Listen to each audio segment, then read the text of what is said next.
Kasi nga patulog pa lang siya rin. At si Ate Lina?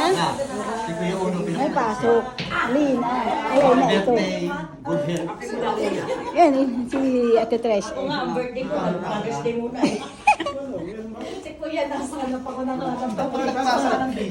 wala na naubos ko sa lahat sa akin. Pwede pa siya, no? Kasi gising pa siya noon. Mayroon na, lahat ginawa na ko. Meron din siyang habangan ng kanyang 1 minute supra. Tinext ko siya, si Aguilar, si Ate Bibe, si Nas, si Kuya Ryan. Ito si Ate Mia, hinak yung mga Facebook natin, yung mga picture natin napunta kung saan eh. Yung family. Ala, pinanood mo na! Sinanood ko. Hacker! Hacker! Hacker! Yung iba doon, hindi naman alam kung yung taga mga anak ninyo. Pinagkukuha lang namin. Anak yun, anak. Hindi, register ako sigurado. Dapat sinama mo ako. Tayo yung sinama. Kasi inatalak ko Si eh. Kuya Alberto wala talaga. Wala siyang picture sa FB. Mayroon. Na may anak. Si Agil.